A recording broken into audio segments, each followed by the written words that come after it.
Jadi dalam kehidupan itu tidak akan berjalan sempurna seperti yang ingin kita rasakan. Selalu akan ada perbedaan pandangan. Ya, bahkan dalam kehidupan rumah tangga saja, ya maaf ya, Anda misalnya seorang istri mau ke sini saja mungkin masih bisa beda pandangan. Warna apa untuk jilbab yang dipakai? Ya, dengan suami bisa berbeda. Papa, bagus yang mana ya? Hijau atau kuning? Ah, kayaknya yang hijau deh gitu kan? Enggak, kayaknya kuning deh gitu kan? Masih mending ada dua pilihan. Begitu dipakai pink. Bisa berbeda.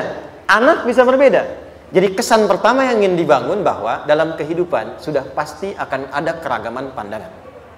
Dan yang kedua, yang tidak normal, keragaman pandangan itu boleh jadi melahirkan tindakan-tindakan yang kontraproduktif. Mungkin akan mendapatkan celaan. Allah dicela, malaikat dicela, Rasul dicela, Nabi dicela, sahabat dicela, tabi'in dicela, ulama dicela. Kita siapa yang mungkin belum menjadi bagian dari orang-orang itu dan ingin bebas dari celaan? Itu mustahil. Jelas sampai sini? Jadi kalau mendapatkan celaan, berbahagialah, berarti kehidupan kita normal. Jelas? Pernah mendapatkan celaan dalam hidup? Halo? Pernah disoal oleh orang lain? Pernah direndahkan oleh orang lain? Nah, Allah tuh memberi kesan kepada kita, jangankan engkau, Rasul yang paling mulia saja pernah mendapati itu. Tapi bagaimana seni mendapatkan ketahanan sehingga dalam dicela pun tetap tenang. Dalam disoal pun tetap hatinya nyaman. Karena ketenangan itu yang membawa pikiran tenang dan tindakan yang terukur. Dan kadang-kadang ketenangan itu lebih penting bahkan dibandingkan dengan harta yang berlimpah. Seringkali saya berikan perbandingan dari sejak dulu kita belajar kan. Coba pilih mana? Saya yakin masih konsisten. Pilih mana? Kaya tapi gelisah atau miskin tapi tenang? Tidak boleh ada pilihan ketiga, saya tahu itu. Kaya tapi gelisah atau miskin tapi tenang? Pilih mana? Ya, saya tahu lah. Kaya tapi tenang. Oke, di fase ini wahyu belum turun. Nabi sudah ngajar, turun wahyu, turun al-alaq, turun beberapa surah. Tiba-tiba ada masa jeda, wahyu belum turun. Sepekan belum turun. Sebulan belum turun. Disitulah muncul seakan ada amunisi bagi orang-orang yang tidak senang dengan Nabi, tidak senang dengan ajakan Nabi pada kebaikan. Ini poin yang kedua. Kalau Anda berbuat baik, pasti ada tantangan. Ingat ya, kalau Anda berbuat baik, apapun itu, pasti ada tantangan. Yang menguji konsistensi kebaikan itu apakah serius untuk dilakukan atau tidak. Maka mulai muncul tuduhan. Lihatlah, Muhammad udah ditinggalkan sama Tuhannya. Tuh Muhammad udah gila tuh, naik turun bukit, naik turun lagi, kayak orang bengong. Muhammad udah ada beban di pundaknya. Jangankan umatnya, Rasulnya saja yang mengklaim Rasul, punya masalah katanya. Ya kan? Dan ditinggalkan Tuhannya, kok masih mau ikut Muhammad? Maka dalam keadaan itulah kemudian ditunggu, naik turun, turunlah kemudian dua surah sekaligus, surah 93, surah 94, yaitu surah Ad-Duha dan Al-Insyirah.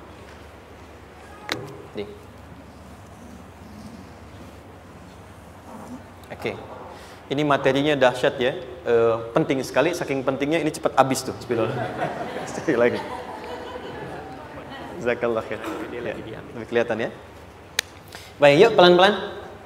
Jadi turunnya surah Ad-Duha dan surah Al-Insyirah, hikmahnya satu atau fungsinya satu, memberikan petunjuk bagaimana mengatasi satu persoalan sesulit apapun, tapi masih dapat menghadapinya dengan keadaan yang tenang.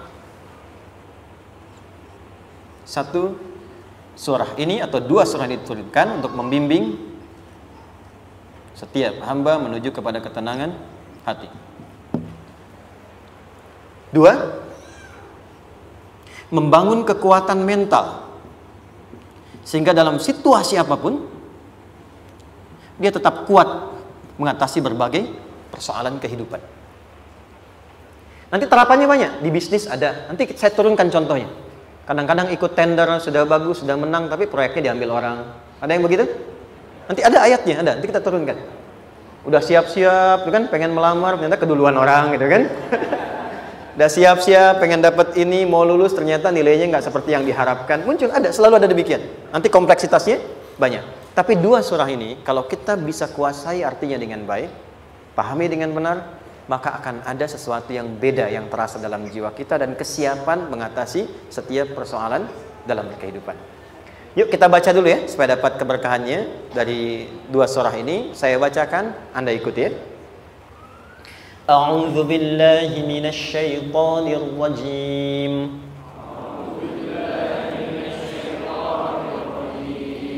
Bismillahirrahmanirrahim. Wadduha wal-laili idza saja ma wadda'aka rabbuka wa ma qala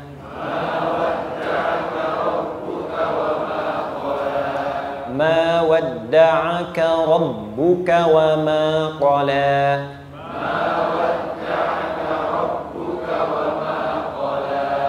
وللآخرة خير لك من الأولى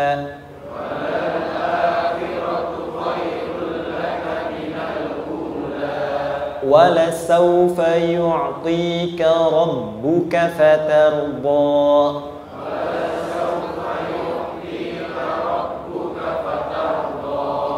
ألم يجدك يتيما فآوى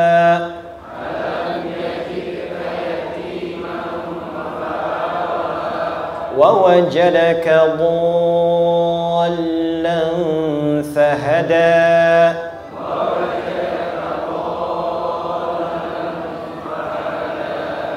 ووجدك عائلا فأغنى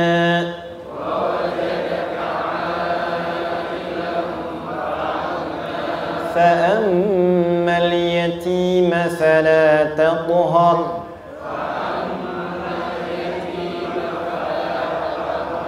وأما السائل فلا تنهر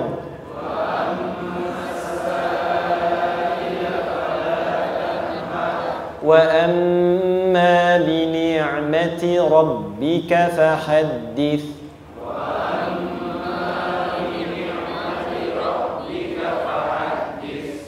Satu surah dua, alhamdulillah.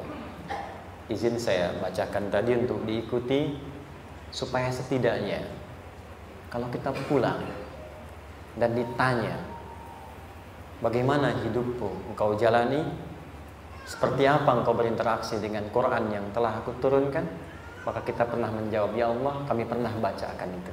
Jangan pernah kita berkehidupan sampai wafat dan tidak pernah berinteraksi dengan Quran walaupun sekedar membacanya. Wadduha, aku bersumpah. Setiap huruf waw yang berada di awal kalimat di satu surah itu makna utamanya berarti sumpah. Ya, qasam, sumpah.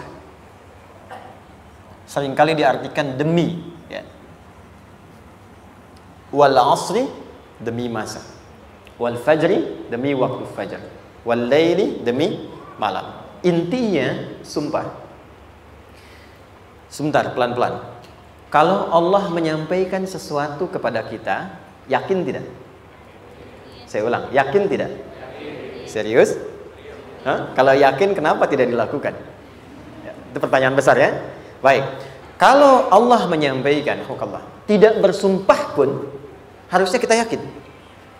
Tapi kalau Allah bersumpah, dalam kaidah ilmu tafsir, berarti ada sesuatu yang sangat penting, yang saking pentingnya akan sangat dibutuhkan oleh setiap hamba, sehingga diminta setiap hamba itu fokus menyimak apa yang mau disampaikan. Bahkan saking pentingnya menyimak itu, Allah bersumpah. Jelas? Kalau teman-teman menemukan di Quran ada ayat dibuka dengan sumpah, berarti ada kasih Allah yang tinggi yang akan disampaikan di ayat itu sampai meminta kita fokus untuk menyimaknya. Ad-duha, untuk memudahkan maknanya, teman-teman kalau waktu duha itu jam berapa ya? Oke, sebetulnya dimulai sejak matahari itu mulai naik, yang memantulkan ya atau menyinari cahayanya itu mulai terasa lembut. Ya, kalau misalnya kita ambil 1,5 jam setelah subuh. Sekarang subuh 4:30 lah, taruhlah 4:30 ya. 1,5 jam berarti jam 6 kan? Nah, itu awal duha tuh. Awal duha. Sampai ke pertengahan kurang lebih 9:30, jam 10. Akhir duha jam 11 sampai menjelang ke zuhur. Awal duhanya disebut dengan syuruk namanya. Syuruk. Jadi syuruk itu awal duha. Kalau sudah jam 6 ada cahaya matahari ya. Enak nggak ke tubuh kita itu? Nyaman nggak? Jam 8 enak nggak kalau berjemur ya? Jam 9 enak ya? Nah, ini kata kiasan dalam bahasa Arab. Kalau kita merasakan sesuatu yang enak, nyaman, memberikan manfaat yang banyak, itu orang Arab sering memberikan kiasan dengan waktu-waktu tertentu. Di antaranya duha. Jadi kalau kita menemukan kalimat duha, jangan langsung diartikan ke waktu duhanya. Boleh jadi yang diinginkan adalah makna di balik itu, yaitu semua kenikmatan dan kenyamanan yang didapatkan. Cara mengartikan ini, wadduha, aku bersumpah, kata Allah, ya Muhammad, demi semua kenikmatan yang kau rasakan dalam hidup, seperti engkau merasakan kenikmatan cahaya duha itu. Jelas? Wal-laili idza saja, dan aku bersumpah, al-lail, lail itu apa? Malam. Baik, lail turunannya, layali jamaknya, lela, lili, lala, itu malam. Jadi kalau ada ibu leli, ibu malam-malam ya. Lail. Oke. Lail itu malam. Malam gelap nggak? Gelap. Tapi kalau gelapnya gulita, tidak ada cahayanya, gelap betul gitu. Gelap ya. Misalnya sedang kita dapati misalnya satu momentum padam lampu, padam semua, dan pas gerhana misalnya gelap sekali. Nah, itu bahasa Arabnya disebut dengan saja namanya. Ya, saja. Wal laili idza saja. Dan malam apabila telah gulita, zaman Nabi kan gak ada lampu ya, belum ada PLN ya, dan seterusnya, jadi gelapnya betul-betul gelap. Saya mau tanya sebentar, biasanya kalau situasi gelap itu mudah nggak menemukan benda tertentu? Melangkah mudah atau sulit? Tidak mudah untuk dilakukan kan? Dalam bahasa Arab, kalau kita ingin mengungkapkan satu kegamangan yang luar biasa, sampai kita merasakan gelap dan sulit melangkah, bukan hanya karena nggak ada cahaya, mungkin karena ada pekerjaan tertentu yang menyulitkan, masalah tertentu yang menyulitkan, sehingga merasa seakan-akan kita tuh gelap.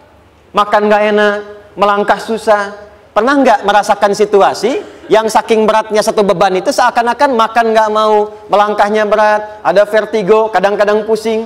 Pernah merasakan itu? Itu bahasa Arabnya, wal-laili idza saja. Perhatikan kalimatnya, ya Muhammad sallallahu alaihi wasallam, aku bersumpah demi semua kebahagiaan dan kenikmatan yang engkau pernah raih seperti merasakan kenikmatan cahaya duha. Dan mungkin persoalan hidup yang pelik yang membuat engkau merasakan kesulitan seakan-akan merasa di suasana gelap yang gulita. Ma wadda'aka rabbuka wa ma qala. Tanamkan dalam jiwamu yang paling dalam, aku tidak akan pernah meninggalkanmu. Ada suami pulang dari pekerjaan, mendapati istri sedang termenung dan mengalir air matanya. Tiba-tiba suaminya datang mengatakan, hangat sekali pada istrinya, di sampingnya membelainya dan mengatakan, "Ma, demi semua suka yang pernah kita lalui bersama, dan demi duka yang mengalirkan air matamu saat ini pun, tanamkan dalam hatimu yang paling dalam, Papa akan selalu bersama Mama dalam setiap situasi itu." Kira-kira para ibu merasakan itu bagaimana perasaannya? Masa sih? Tapi itu menarik loh. Menarik ya. Jadi kalau teman-teman ngaji surat Yusuf, di surat Yusuf itu laki-laki diilustrasikan dengan matahari, perempuan diilustrasikan dengan rembulan. Ya. Inni ra'aitu ahada asyara kaukaba wasyamsa wal qamara ra'aituhum li sajidin. Ayah, aku melihat bulan dan matahari serta 11 gemintang sujud hormat kepadaku. Jadi matahari diartikan itu sebagai laki-laki, suami, ayah. Kenapa disebut matahari? Diilustrasikannya, matahari itu kan menyengat dengan kuat. Kalau kita menjemur, mengeringkan pakaian, melindungi. Tipikal suami itu melindungi. Ada yang ganggu istri, sengat dengan kuat. Ada air mata yang mengalir, hei, keringkan itu sehingga tidak larut air mata mengalir di pipinya. Itu matahari. Sebaliknya rembulan. Rembulan itu kan enak dipandang, bukan bulannya ya, bukan bulannya. Kalau bulannya kan desainnya nggak sempurna, baik terlihat. Tapi cahaya rembulannya. tampil dengan indah, tampil dengan baik, enak dipandang, menenangkan, dan tidak tertukar. Jangan sampai ada istri jadi matahari, suami jadi rembulan. Jelas ya? Dengan kekuatan bulan aku menghukummu, ya kan? Itu salah. Oke. Tahan sampai sini, tahan. Lihat baik-baik. Saya berhenti sampai sini dulu. Kalau di Quran ada ayat menyebutkan, tidak spesifik orang yang disebutkan dan kapan kejadiannya, maka peristiwa itu akan terjadi dan dialami oleh kemungkinan generasi berbeda di setiap masa dengan tokoh berbeda tapi perasaan yang serupa. Sebaliknya, kalau disebutkan namanya, jelas identitasnya, kapan kejadiannya, maka peristiwa itu hanya akan menimpa orang tersebut dan tidak akan dialami lagi orang lain setelahnya. Saya tanya dulu yang akhwat, yang perempuan, kenal Maryam? Kenal, bagus. Kenal di mana? Maryam anaknya Imran, mengandung, melahirkan Isa alaihissalam, Yesus Mesias, tanpa disentuh laki-laki manapun. Dan di Quran identitasnya disebutkan langsung, Maryam binti Imran, wa Maryam ibnata Imran. Ini menunjukkan kesan bahwa yang mengandung dan melahirkan tanpa disentuh laki-laki manapun, itu hanya Maryam anaknya Imran. Ingat ya, mengandung melahirkan tanpa disentuh laki-laki manapun. Bukan mengandung melahirkan tanpa suami, kalau itu banyak dia. Ya, mengandung melahirkan tanpa disentuh laki-laki manapun. Hanya Maryam binti Imran. Tapi kalau nggak disebutkan siapa orangnya, kapan kejadiannya, tidak detail disebutkan, ini artinya situasi itu akan dialami kembali oleh orang di masa depan dengan generasi yang berbeda tapi substansi yang sama. Pertanyaannya, pernahkah kita mengalami situasi yang sulit sampai seakan merasa gelap? Nah, baik, maka adab yang pertama, jika mengalami situasi seberat apapun dalam berkehidupan, maka dekati Allah Subhanahu wa ta'ala. Ini awalnya, dekati Allah. Apalagi kalau ada yang mengatakan ini nggak mungkin, ini nggak akan terjadi, ini nggak bisa. Kalau sudah ada tanda seperti itu tanda langsung dari Allah, supaya Anda diminta langsung mendekat kepada Allah dan tinggalkan semua makhluk. Karena Allah hanya akan mengabulkan langsung kepada Anda tanpa perantara siapapun. Itu yang terjadi pada Nabi Zakaria. Ini nggak mungkin, ini mustahil. Maka beliau langsung memohon kepada Allah dan langsung menyebutkan, ya Allah, saya minta darimu saja, tidak dari yang lain. Maka dikabulkan seketika. Jadi yang pertama, jika punya kesulitan sebesar apapun, seberat apapun, cepat dekati Allah. Maka di situ akan dijawab langsung oleh Allah, ma wadda'aka rabbuka wa ma qala. Hambaku, sepanjang engkau mendekat kepadaku, maka yakinkan dalam dirimu, situasi apapun yang kau rasakan, aku tidak akan pernah meninggalkanmu. Sudah? Satu? Paham sampai sini? Oke. Pelan-pelan ya. Saya belum bicara caranya. Saya baru bicara di awal motivasinya. Dekati Allah dulu, nanti caranya didetilkan di surah Al-Insyirah. Teruskan. Ma wadda'aka rabbuka wa ma qala. Walal akhiratu khairul laka minal. Perhatikan. Hei, seberat-berat bebanmu saat ini, ingat, satu saat akan tuntas. Dan ini pun ujian. Kalau sudah meninggal, gak ada ujian lagi. Dan nanti kehidupan yang sekarang, apapun yang kau pertentangkan, perdebatkan, perselisihkan, itu semua akan ditinggalkan. Jadi ternyata Allah mengungkap hakikat kehidupan dunia. Apapun yang diperselisihkan, tuh unik ya. Orang berselisih pada yang akan ditinggalkan. Aneh nggak? Ada orang berebut makanan, ya kan? Rebutan sampai berkelahi dan sebagainya. Pada akhirnya makanan yang diperebutkan itu pun akan ditinggalkan. Yang ini meninggal, itu meninggal. Jadi memperebutkan sesuatu yang pada akhirnya akan berakhir. Kata Allah, Allah sampaikan, jika Anda mengalami situasi, sesuatu yang mungkin membuat berat, tanamkan pada jiwa kita, hei, yang aku kejar-kejar ini, boleh jadi aku akan tinggalkan juga. Kenapa aku harus menangisi dan larut pada sesuatu yang tidak abadi? Maka Allah hibur kita dengan mengatakan, kamu tenangkan diri dulu. Semua yang kamu pikirkan sampai membuat kamu berat begini, pada akhirnya kamu tinggalkan. Dan yang abadi itu akhirat. Walal akhiratu khairul laka minal. Dua, pelan-pelan sikapi setiap masalah dengan proporsional. Jangan terlalu larut dalam sesuatu. Dapat job satu, pengen, udah siap, kontraknya besar, tiba-tiba hilang. Dipikirin, Anda mikirkan itu pun nggak akan balik. Proporsional aja dulu. Ya, nanti caranya akan turun nanti di alim syirah. Tenangkan diri dulu. Prasangka baik kepada Allah Subhanahu wa taala. Boleh jadi apa yang Allah ingin berikan sebagai pendahuluan sekarang belum sampai kepada kita karena Allah menyiapkan yang lebih baik di balik itu. Kita belum tahu ada apa di balik itu sehingga kita tidak dapatkan itu. Sehingga kemudian Allah katakan walal akhiratu khairul laka minal ula. Teruskan wala saufa yu'tika rabbuka. Pelan-pelan. Orang yang punya sikap seperti ini itu cenderung lebih dekat mendapatkan ridha Allah dibandingkan dengan orang-orang yang larut dalam kesulitan. Orang yang move on dengan setiap persoalan dalam kehidupan, cepat berpikir secara proporsional, tidak menggantungkan hidupnya pada persoalan tertentu sehingga membuat dia menjadi beban, itu lebih mendekatkan dirinya kepada ridha Allah dibandingkan dengan orang yang meratapi persoalan hidupnya. Ya. Pelan-pelan.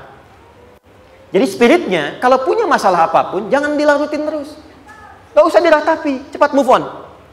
Berpikir lagi, rencanakan lagi. Nanti, detailnya ada di Al Insyirah. Tapi poin besarnya, janji Allah mengatakan, kalau Anda bisa move on, proporsional, maka yang dijanjikan oleh Allah, di situ Allah percepat datangnya ridha Allah Subhanahu wa ta'ala. Kalau ridha Allah sudah datang, maka akan dua yang diberikan. Pertama kali, ketenangan di dalam jiwa. Dan yang kedua, kemampuan untuk berikhtiar lebih baik mencapai apa yang diinginkan. Satu, kalau ridha Allah sudah diberikan pada seorang hamba, yang pertama diberikan ketenangan dalam jiwa. Bukan dunianya dulu. Bukan apa yang Anda ingin harapkan dulu.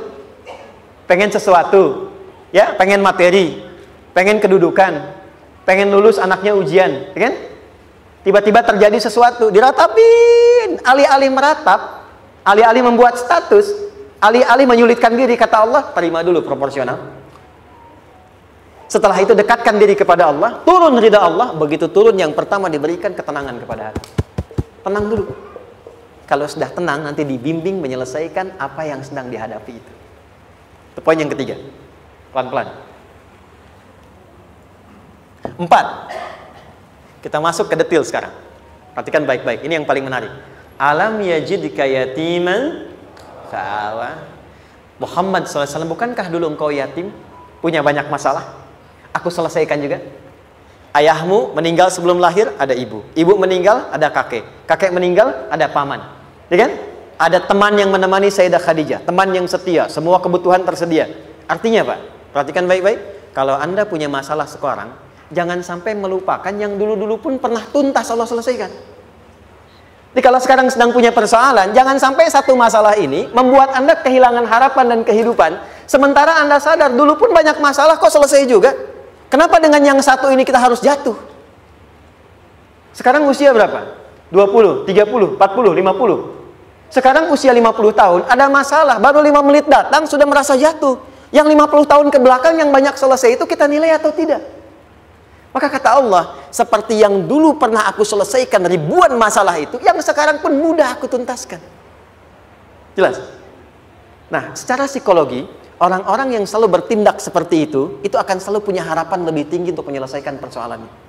Jadi kalau sedang punya masalah, pikirkan yang dulu juga selesai, masa yang sekarang nggak selesai. Itu prinsipnya. Secara psikologis demikian. Jelas ya? Oke. Wa wajadaka dhallan fahada. Muhammad, dulu engkau pernah mengalami melihat masyarakat banyak berbuat yang tidak baik, aku berikan petunjuk. Kuncinya fahada di situ. Orang yang punya motivasi kuat dan keyakinan untuk bisa menyelesaikan persoalannya, maka dia akan lebih cepat mendapatkan petunjuk Allah untuk mendapatkan solusi terbaik. Ada sini. Saya agak cepat ya, mohon izin. Wa wajadaka 'ailan fa'aghna. Bahkan, maaf, bukan sekedar selesai. Kalau perlu saya bikin kaya, kata Allah. Aghna itu kalau ilmunya luas. Kalau harta, hartanya banyak. Kalau kedudukan, kedudukannya tinggi. Hei, engkau yang sedang mengejar kedudukan, aku tahan sebentar karena ada yang gak bagus untukmu di sini.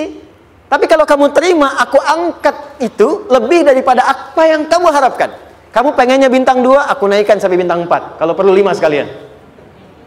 Hei, kamu yang ingin kampus di sini, aku tahan, bahasa kamu nggak lulus, kamu nangis, kamu mengadu, kamu datang pada orang tuamu. Orang tua mulai protes, mulai curhat, macam-macam. Terima dulu. Mungkin di sini ada yang tidak baik, seperti doa ibumu yang sering memohon, ya Allah, jangan sampai anakku berbuat yang salah. Jangan sampai terjebak narkoba. Jangan sampai terbawa tawuran. Di sini ada yang kurang tepat untukmu. Kalau kamu ridha, kamu terima, kamu proporsional, bahkan aku pindahkan ke kampus yang lebih baik yang tidak kamu bayangkan sebelumnya. Di orang-orang yang selalu menerima apa yang Allah ujikan dan ridha dengan itu, maka Allah akan angkat derajatnya bahkan melebihi ekspektasi dirinya. Paham? Kalau sudah seperti itu, maka lihat ujung ayatnya. Lihat ujung ayatnya. Fa'ammal yatima fala taqhar. Hei, maka jangan pelit berbagi kepada orang lain. Share. Kalau sudah sukses, share.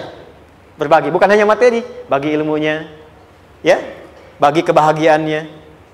Wa ammas sa'ila fala tanhar. Jangan sampai nunggu orang minta. Kalau lihat ada kawan yang butuh, sekarang Anda sukses. Tapi boleh jadi kesuksesan Anda itu tangganya dari teman-teman Anda. Kalau sudah teraih ke atas, lihat lagi anak tangganya ke bawah. Ajak teman, jangan ditunggu minta. Ajak, bawa dia, berikan peluang. Jangan sampai dia minta, apalagi Anda bentak-bentak. Aku kan yang dulu bantu kamu. Jangan sampai keluar kata-kata itu. Kamu bisa naik di atas karena aku kan yang dulu bantu kamu. Kamu bisa jadi pemeran utama karena aku yang rekomendasikan. Karena aku yang dorong kamu. Misal, jangan sampai keluar kata-kata itu. Apalagi langsung keluar, tidak. Ini karena ilmuku saja misalnya. Kalau itu bisa dilakukan dengan baik. Lihat ujungnya. Wa amma bi ni'mati rabbika fahaddits. Maka semua nikmat yang dirasakan akan mudah untuk diimplementasikan dan disyukuri. Jadi semua nikmat itu bukan cuma dirasakan. Jadi membagi semua nikmat itu adalah rasa terbaik untuk menikmatinya. Maaf ya, Anda kalau punya makanan, dimakan sendiri. Dengan dibagi sama-sama, kira-kira rasa nyamannya yang pertama atau yang kedua? Kedua. Makan sendiri, enaknya sendiri kan? Tapi ketika ada teman berbagi dan tahu, oh enak ya, nyaman ya, ada kebahagiaan, ada ngobrol, ada tertawa, ada kebersamaan, itulah inti nikmat yang sesungguhnya. Wa amma bi ni'mati rabbika. Ternyata masalah yang diberikan bukan ingin memberikan beban, tapi ujungnya, endingnya supaya Anda bisa mendapatkan nikmat berkualitas yang bisa dibagi. Lihat surat Ad-Duha itu jangan cuma lihat awalnya, lihat ujungnya. Ternyata ketika seseorang mendapat masalah, seberat apapun, itu bukan ingin membebani, tapi ingin meningkatkan kualitas hidupnya supaya mendapatkan nikmat yang lebih besar dan merasakan nikmatnya itu dengan berbagi. Itu poinnya. Jadi kalau sampai sini kita paham, dan kita beri nama misalnya dengan fikih ujian, jadi kalau desain ujian ini, sistematikanya kita pahami, maka tidak ada alasan untuk mengeluhkan persoalan. Jadi melihat masalah itu bukan sebagai beban, pada akhirnya melihatnya sebagai tangga untuk mencapai kebahagiaan. Jelas sampai sini? Baik, kalau sudah seperti ini, ingin punya masalah atau tidak ingin punya masalah? Tidak. Ingat ya, jadi kalau anak pulang bawa masalah, dilihatnya jangan beban. Oh, Allah ingin menaikkan kualitas pada anak saya, yang dengan itu menjadikan ia mendapatkan nikmat yang belum pernah didapati. Kalau rumah tangga sedang ada masalah, jangan banyak diperseterukan, tapi direnungkan sejenak. Oh, Allah ingin meningkatkan kualitas rumah tangga ini, sehingga kita bisa mendapatkan nikmat yang tidak pernah didapati sebelumnya. Makanya nikmat berumah tangga itu yang terbesar, selalu bertambah ketika menyelesaikan masalah. Silahkan cek. Kalau sedang ada masalah, berseteru kan? Tapi setelah selesai, kan jadi lebih nikmat ya? Ya? Lebih senang lagi, lebih cair lagi, lebih bahagia lagi, lebih mendukung lagi. Ternyata ada nilai-nilai kebaikan yang tersimpan yang belum disadari sepenuhnya. Pertanyaannya, kadang-kadang mudah diucapkan, tapi tidak mudah mempraktekkan. Bagaimana itu semua bisa ditempuh dengan baik, sehingga ketika mengalaminya, kita bisa tenang menghadapinya. Maka turunlah surah Al-Insyirah. Saya cepat.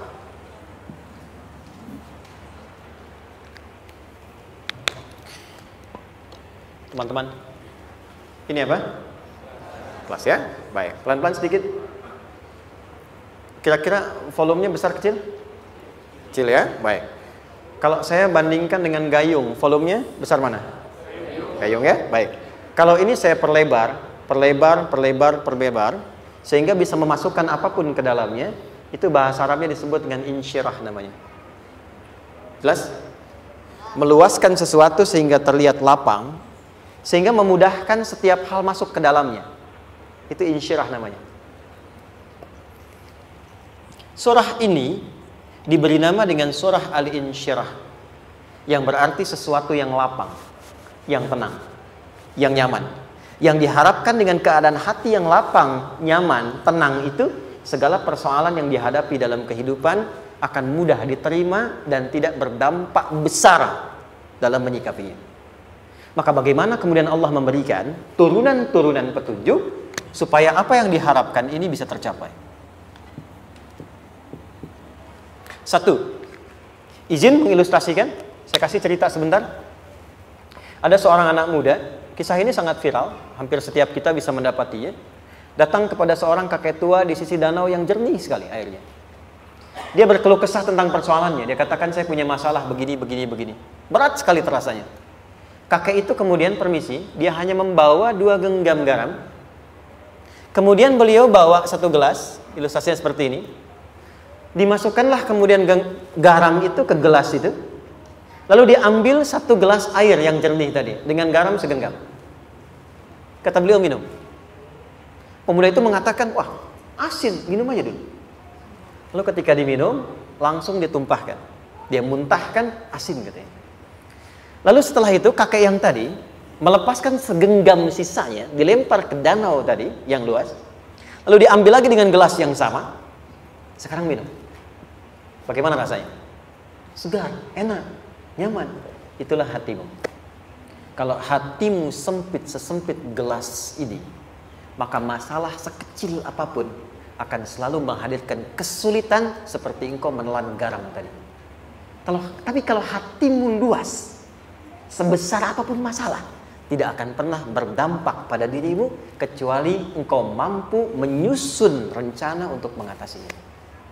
Kelapangan hati yang membuat diri kita mampu menerima persoalan apapun, itu yang disebut dengan insyirah.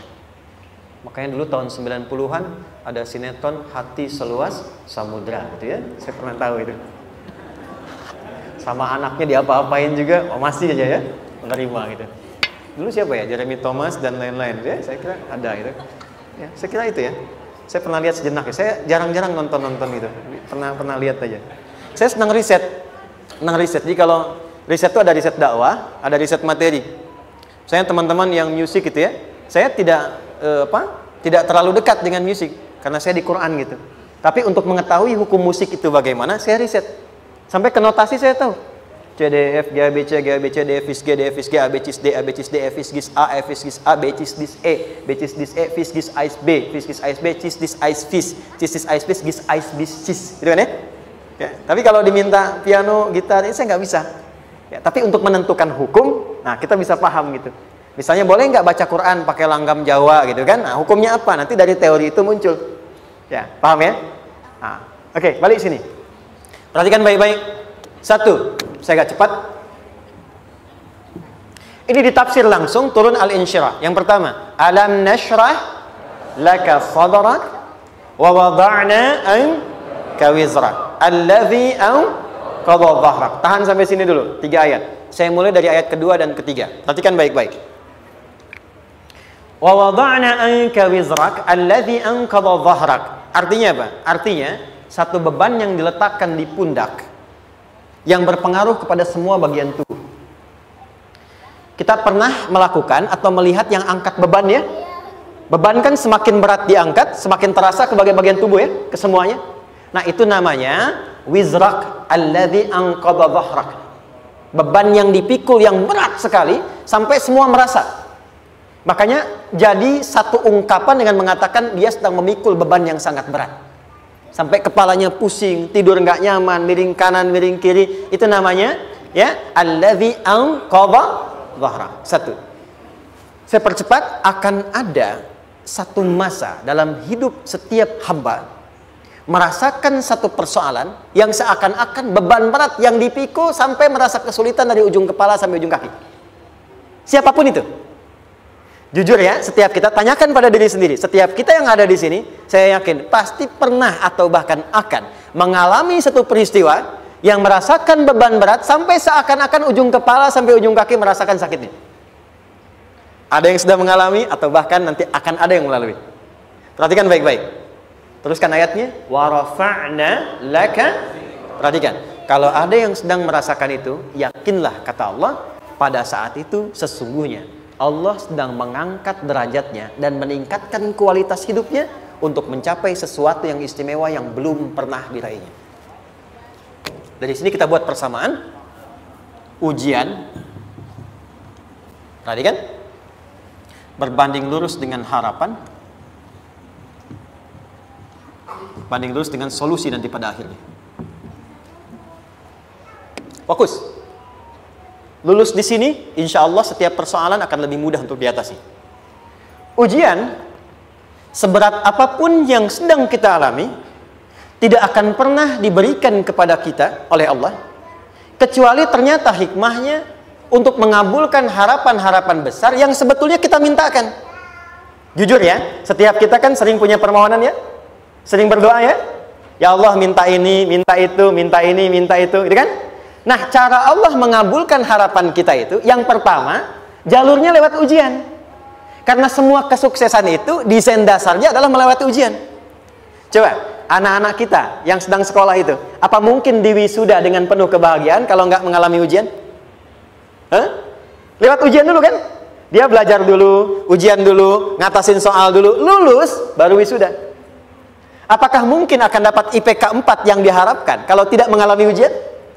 Belajar dulu, ya kan? Ada waktu, sempat dia bangun malam, siang, dan seterusnya, belajar, keringat, dan sebagainya, baru bahagia kan? Dan ternyata belajar itu untuk diwisuda. Sebab kalau kita tidak belajar, mustahil dapat wisuda. Kalau tidak lewat ujian, mustahil dapat ijazah. Karena ternyata harapan itu, hukum dasarnya dalam berkehidupan, bisa diraih dengan melewati ujian. Ini poinnya. Jadi mohon, kalau sedang mengalami sebuah peristiwa dan kita harus menghadapi itu, coba renungkan, sebetulnya pernah berdoa apa sampai kita mengalami itu, sehingga dengan jalan itulah sebetulnya Allah ingin mengabulkan harapan yang dulu pernah kita mintakan. Jelas? Oke, satu. Yuk turunkan rumusnya pelan-pelan. Quran surah kedua ayat 286. Ini kesini dulu, baru nanti kita balik lagi. 2 Al-Baqarah ayat 286. La yukallifullahu nafsan illa usaha. Tahan sampai sini. Lihat baik-baik. Hukum yang pertama. Hukum pertama. Allah tidak mungkin menguji seorang hamba di luar batas kemampuannya. Di kaidah yang pertama tadi, kalau kita sedang diuji, sebetulnya ada harapan dan doa yang pernah kita mohonkan dan Allah ingin mengabulkan itu, jalan pertama adalah ujian. Tapi adilnya Allah, tidak akan pernah kita diuji kecuali sesuai dengan kemampuan kita. Jadi kalau nggak mampu, nggak mungkin diberikan ujian. Ingat ya, kalau tidak mampu, tidak mungkin diberikan ujian. Artinya harapan yang kita mohonkan pun akan sesuai dengan kemampuan kita. Jadi kalau kita minta sesuatu nggak mungkin bisa menggunakannya, nggak akan dikasih. Nah, balik ke sini untuk memberikan ketenangan kepada hati kita. Kalau sedang menerima persoalan, setelah kita mengatakan, oh ini mungkin ada harapan yang ingin saya dapatkan, jalannya lewat sini. Untuk memberikan ketenangan kepada hati, begitu persoalannya tiba, langsung katakan pada diri kita, saya pasti bisa menjalaninya. Mustahil saya diuji kalau nggak mampu menjalaninya. Itu bahasa singkatnya. Ingat ya? Kalau ingin mudah menyelesaikan persoalan, kata Quran, setiap ada ujian, langsung katakan pada hati kita, insya Allah bisa. Gak mungkin saya diuji kalau saya nggak sanggup. Jelas? Dan tanamkan itu pada hati yang paling dalam. Ini nggak mudah. Kalau cuma disimpan di pikiran, jadi beban. Tapi kalau Anda tanamkan dalam hati, seberat apapun masalahnya, pasti saya sanggup. Pasti saya bisa. Pernah lihat dulu ada acara 90-an Benteng Hattori? Oke? Benteng Takeshi ya? Takeshi ya? Gitu kan? Artinya kan bisa jawab ya. Saya tahu Ninja Hattori mendaki gunung, lewati lembah ya tahu ya. Son Goku, Son Gohan, apa? Saya tahu itu. Son Goku, Kamehameha, Piccolo itu yang nulisnya Suzuki Watanabe, saya tahu itu. Benteng Hattori, balik lagi ya. Benteng Takeshi ya. Puncaknya kan main pakai itu kan, pakai tank ya dan sebagainya. Tapi pernah ingat gak? Pernah ingat gak satu episodenya itu? Begitu akan bertarung, kan selalu ada motivator di sampingnya itu mengatakan, ayo, kamu bisa, kamu bisa, kamu bisa, gitu kan? Wah, namanya. Dia nggak ngaji Quran tuh. Kita punya ayatnya. Pernah nggak? Buka lagi ya dulu ya. Oke. Korea, kenapa bisa nyusul Jepang? Salah satunya, waktu Jepang itu maju, setiap di Korea itu ditanamkan dari mulai anak-anak TK-nya. Kita lebih harus daripada Jepang, harus lebih daripada Jepang, harus lebih daripada Jepang. Sejak anak-anaknya TK, sejak anak-anaknya TK, itu ditanamkan betul. Kita bisa, kita dari TK. Sehingga ketika di sana bikin Honda, sini Hyundai. Hyundai kan dibacanya Hyundai, kan? Sana Honda, sini Hyundai, gitu. Di apapun yang dibuat Jepang, Korea harus lebih unggul. Itu ditanamkan dari awal. Bisa, bisa, bisa. Kita itu sekarang punya ayatnya. Jadi kalau sedang punya masalah seberat apapun, katakan pada diri kita, insya Allah bisa. Gak mungkin diuji kalau nggak sanggup. Bisa insya Allah. Bisa. Kenapa mah? Bisa. Jelas? Oke. Sudah di situ teruskan. Lanjutkan. Warafa'na laka dzikra. Teruskan. Fa inna ma'al usri. Nah, ini poin terbesarnya. Fa inna ma'al usri yusra. Fa huruf yang menunjukkan sesuatu berlangsung dengan cepat. Inna di ilmu nahwunya berbunyi begini, di gramatikal bahasa Arab. Harfun nasbin wa taukidin. Tansibul isma wa tarfa'ul khabara. Mabniyun 'alal fathi la mahalla lahu min al-i'rabi. Paham? Tidak. Inna huruf yang digunakan untuk menguatkan informasi agar ditancapkan ke dalam hati sekuat-kuatnya dan jangan pernah ragu. Jadi kalau orang Arab itu nancapkan tongkat begini dan kuat, tidak goyah, itu nasab namanya. Nasabar rajul asahu fil ardi. Inna ini harfun nasab. Jadi kalau ada di Quran dibuka informasinya dengan inna, maksudnya begini, hei, tancapkan informasi dalam hatimu dengan kuat, jangan pernah ragu. Yakinkan pada dirimu. Apa yang harus diyakinkan? Ma'al usri yusra. Inna ma'al usri yusra. Usrun sama dengan yusrun. Lari ke sini. Oke. Apa artinya usrun? Sulit. Oke. Sulit itu ada dua. Ada sa'bun, ada usrun. Kalau kesulitan yang relatif, kata si A sulit, si B mudah, itu sa'bun namanya. Contoh, kata si fulan, bahasa Jepang susah. Padahal kata yang lain tidak. Saya ke Jepang, anak-anak kecil begini bisa bahasa Jepang, gitu kan? Bagi mereka mudah, gitu kan? Saking mudahnya gitu. Kata shiwa, gitu. Anak-anak kecil, bagi mereka mudah, bagi kita belum tentu. Itu sa'bun. Inna lughatal yabaniyya sa'bah. Relatif. Tapi kalau kesulitan yang sifatnya mutlak, semua orang mengatakan sulit. Maaf, bawa mobil, sulit atau mudah? Bukan mengendarai ya, bawa mobil, bawa. Sulit ya? Sulit ya? Baik, sepakat sulit semuanya. Nah, itu dalam bahasa Arab dikenal dengan usrun. Kesulitan yang semua sepakat bahwa itu susah. Sulit, semua sepakat. Dan ketika ada orang bicara, aku sedang punya masalah begini. Semua mengatakan, wah itu nggak mudah, itu nggak mudah. Itu usrun namanya. Lawannya, kemudahan yang relatif disebut sahlun. Tapi kemudahan yang semua sepakat bahwa itu mudah, itu yusrun namanya. Mengangkat spidol, semua mengatakan mudah, ringan. Itu yusrun namanya. Perhatikan, Allah tidak memasangkan sa'bun dengan sahlun, tapi memasangkan usrun dengan yusrun. Orang-orang yang punya keyakinan kuat, setiap persoalan itu akan selesai. Dan dia mengatakan pada dirinya, aku bisa melewatinya. Maka, perhatikan kalimatnya kata Quran.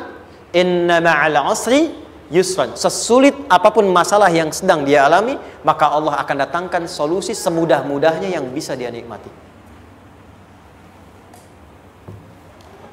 Dengan kata lain, kalau kita bawa ke bahasa psikologi, kalau sedang menghadapi persoalan seberat apapun, selain kita mengatakan, ini pasti bisa saya lalui, saya insya Allah sanggup mengatasinya, katakan pada diri kita, ini pasti selesai.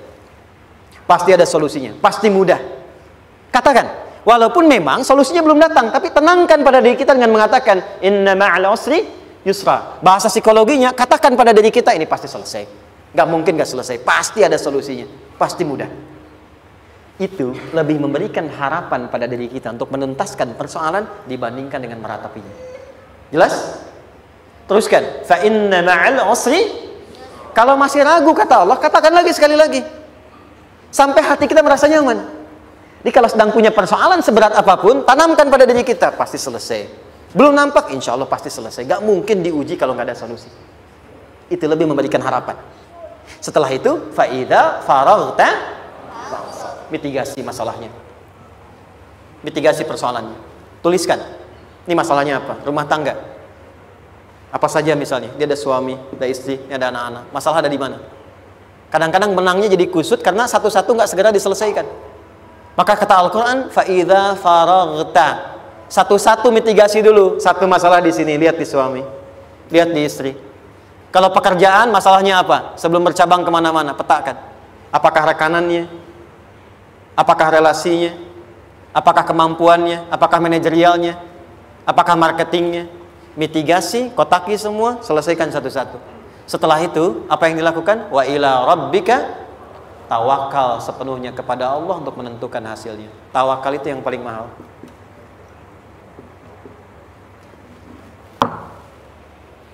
Anda kalau nggak punya kepasrahan, stres. Karena selalu memikirkan apa yang mau dikerjakan dan selalu orientasi pada hasil. Kita punya tawakal. Kalau kita mampu menyerahkan sesuatu, gini. Di sini ada orang yang paling jago misalnya main basket. Ada pertandingan basket. Begitu dibuka, udah tim musyawarah serahkan aja pada si fulan. Kan? Dia yang paling jago, dia. Bukankah dengan menyerahkan itu bukan hanya kita berikan sebuah tugas, ya kan? Tapi dengan itu ada kelapangan tersendiri kan? Yakinlah sukses, ini paling hebat. Pernah ada perasaan gitu? Sekarang, siapa yang paling mampu menguasai? Siapa yang paling hebat menyelesaikan segala hal? Siapa yang punya segalanya? Bukankah Allah? Orang-orang yang punya tingkat tawakal yang tinggi. Maka, satu, dia akan lebih stabil keadaan mentalnya dan tidak akan pernah gelisah dengan kekecewaan. Nggak ada kecewa. Karena tawakal itu kalau sudah kepasrahan pasti menerima hasil. Kalau sudah tawakal, terserah Allah tetapkan apa saja. Mau dapat sekarang, dapat besok, dapat nanti.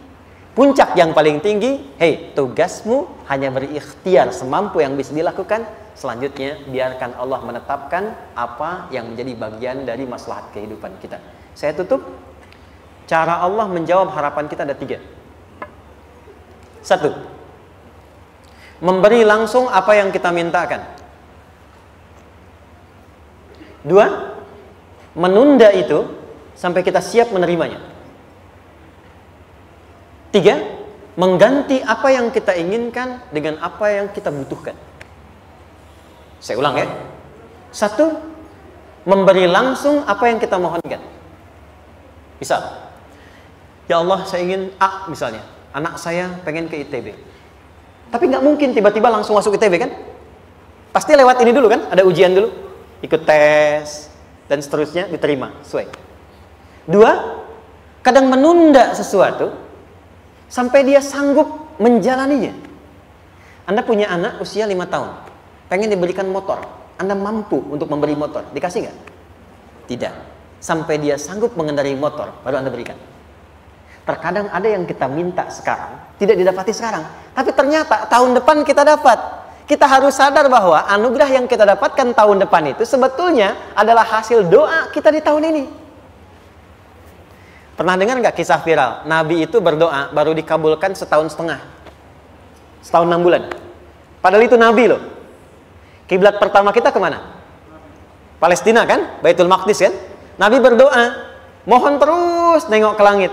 Al-Baqarah 144, minta, jawabannya turun setelah setahun setengah, setahun 6 bulan. Ada yang mengatakan di tafsir setahun 8 bulan, baru dikabulkan setelah setahun setengah. Padahal kurang soleh apa Nabi? Nabinya siap, mungkin umatnya yang belum siap. Nabinya siap, tapi ada tantangan di masyarakat yang tidak mudah, yang mungkin bisa meruntuhkan dakwah, baru dikabulkan setahun setengah. Ketika semua umatnya sudah bisa siap menerima itu. Boleh jadi apa yang diminta orang tua sekarang terkabulnya mungkin belasan puluhan tahun pada anaknya yang nomor sekian. Tahu Imam Syafi'i? Imam Syafi'i itu kan nama aslinya Muhammad. Bapaknya Idris. Kakek yang ke atas, yang ketiga namanya Syafi'i. Kenapa disebut Imam Syafi'i? Dinisbatkan pada kakek yang ke atasnya. Ternyata kakeknya ini seorang ulama besar, saleh, memohon kepada Allah. Setiap di keturunannya ada yang bisa menggantikan lebih soleh, lebih baik lagi. Ternyata yang didapatkan bukan dari anaknya, tapi generasi keturunan yang kesekian. Anda belum sekarang bisa hafal Quran. Misalnya, Anda bermohon, berdoa, boleh jadi yang hafal, mungkin bukan di anak, bisa di cucu, bisa di bagian keluarga yang lain. Maka, terkadang tawakal itu tidak hanya memberikan hasil yang cepat, tapi memberikan keindahan yang terasa tertunda, tapi melengkapi kebahagiaan yang dirasakan. Penutupnya, boleh jadi minta ke ITB, diterimanya di Unpad. Minta motor, dapatnya mobil. Kalau itu senang, luar biasa. Minta mobil, dapatnya motor, gitu kan? Ternyata kadang-kadang desainnya yang terakhir, saya tutup, Allah mengabulkan apa yang kita butuhkan, bukan apa yang kita inginkan. Anak Anda sakit, dibawa ke dokter, kata dokter jangan dulu makan jeruk. Maka Anda pulang, dia minta jeruk, Anda berikan apel. Saya nggak mau apel mah, saya pengennya jeruk. Nggak apa-apa nah, ini apel rasa jeruk misalnya kan? Anda berikan. Ternyata apa? Bukan ingin menyakiti dan tidak mengabulkan keinginan anak, tapi lebih memberikan apa yang dia butuh. Kadang-kadang maaf ya, teman-teman mintanya proyek A, udah capek, di situ nggak dapat, dapatnya di yang lain. Teman-teman, itu Allah berikan sebetulnya hasil ikhtiar Anda yang sebelumnya. Cuma dikasih yang lebih baik, yang tidak Anda pernah bayangkan maslahat.